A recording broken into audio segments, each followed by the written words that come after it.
नमस्कार मित्रों, मैं डॉक्टर सुनीत तिवारी आपका मेरे YouTube channel doctor Sunit study classes में बहुत बहुत स्वागत है।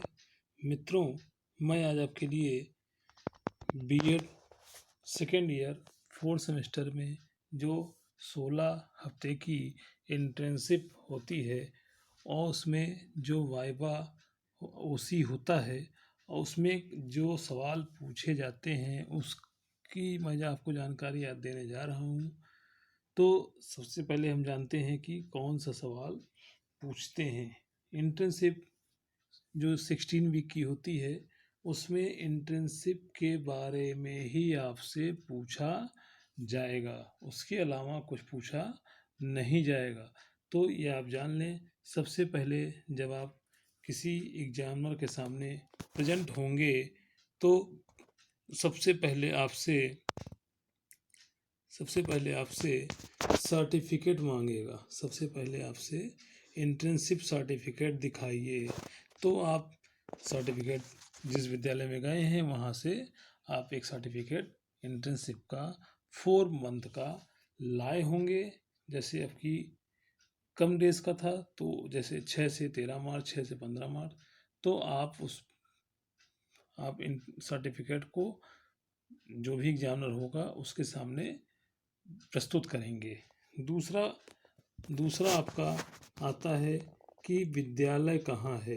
विद्यालय कहाँ है, ये दूसरा प्रश्न एग्जामिनर पूछता है कि विद्यालय कहाँ है। विद्यालय कहाँ है।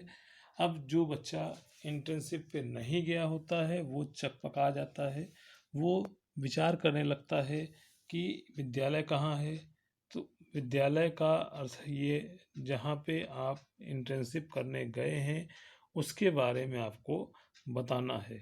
तो बताएंगे कि जैसे आप जिस विद्यालय में जाएंगे कि मैं एमएम पब्लिक स्कूल में गया था, ये आपका चौक में स्थित फूल अली गली में स्थित है।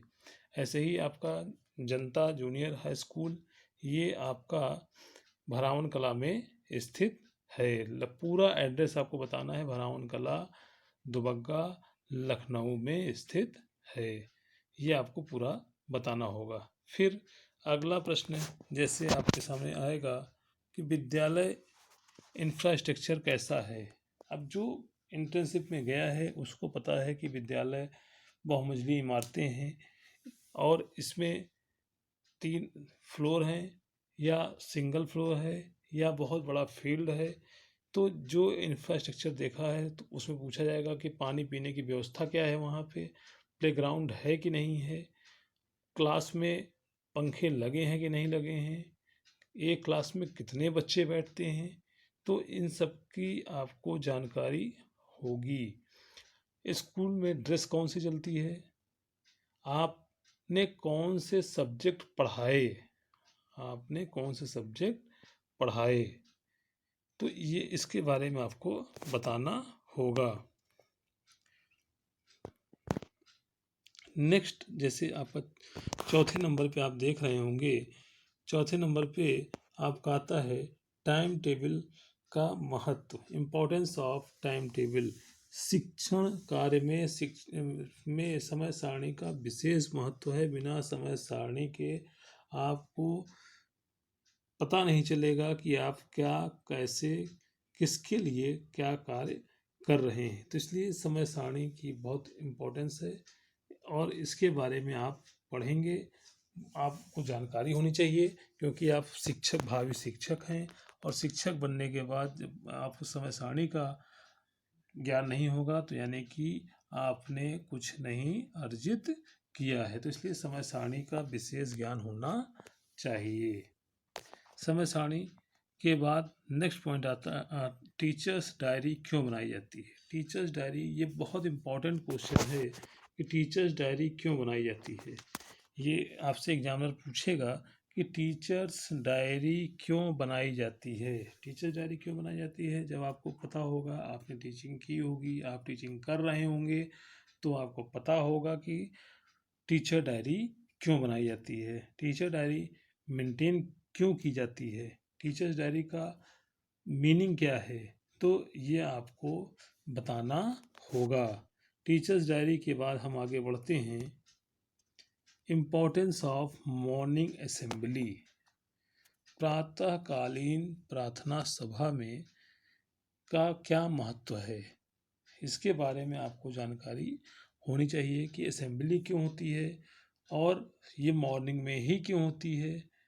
और इसमें जैसे कि हम अपने गॉड को याद करते हैं, अपने भगवान को हम याद करते हैं और ये प्रतिज्ञा करते हैं या भगवान ईश्वर से कि कृपा हमारे पर ऐसी कृपा रहे कि हम सुरक्षित रहें और हमारे सभी साथीगण भी सुरक्षित रहें। तो इम्पोर्टेंस ऑफ मॉर्निंग असेंबली के बारे में आप पढ़ लेंगे। आपने मॉर्निंग असेंबली की फाइल बनाई होगी जैसे, उसी में से आप इम्पोर्टेंस ऑफ मॉर्निंग असेंबली को पढ़ लेंगे। उसके बाद नेक्स्ट आपका आता है 7वां पॉइंट है इम्पोर्टेंस ऑफ CCE। CCE यानी कि आपका होता है कंटिन्यूअस कम्प्रिहेंसिव इवैल्यूएशन, सतत एवं व्यापक मूल्यांकन क्यों किया जाता है, इसका क्या महत्व है, ये आपसे एग्जामिनर पूछेगा। CCE से क्या फायदे हैं, CCE बच्चों के लिए उपयोगी है या अध्यापक के लिए उपयोगी है, ये आज का पूछा गया है कि ये किसके लिए ज़्यादा महत्वपूर्ण है और इससे किसको ज़्यादा फ़ायदा होने वाला है। तो ये इम्पोर्टेंस ऑफ CCE के बारे में आप पढ़ेंगे और जो भी आपने टेस्ट लिए हैं वो टेस्ट के बारे में आप पढ़ लीजिएगा कि आपने कौन से विषय का और कितने मिनट का टेस्ट पेपर इसमें लगाया है। तो आप इससे पता चल जाएगा कि आपने CCE में वाकई में कुछ कार्य किया है। फिर हम आगे बढ़ते हैं 8वें नंबर पे, PTM क्यों होता है। PTM अर्थ होता है पेरेंट्स टीचर मीटिंग। आमने सामने बैठ के इसमें बच्चे का भविष्य कैसे बनाया जाए, बच्चे का भविष्य कैसे बनाया जाए, इसके ऊपर चर्चा होनी चाहिए, जो कि PTM में नहीं होती है। PTM में हम जाते हैं तो केवल बच्चे की बड़ाई ही होती है। बच्चे की बड़ाई हम ना सुनने गए हैं और ना हम बड़ाई करने गए हैं। हमको बच्चे के भविष्य को कैसे उज्जवल और बनाया जाए उसके बारे में टीचर और पेरेंट्स मिलके कुछ रुझान तय करते हैं, तो इसलिए PTM होता है। नेक्स्ट आपका आता है प्रैक्टिस टीचिंग एंड इंटर्नशिप में अंतर। ये बहुत इम्पोर्टेंट है आपका, प्रैक्टिस टीचिंग और इंटर्नशिप में अंतर।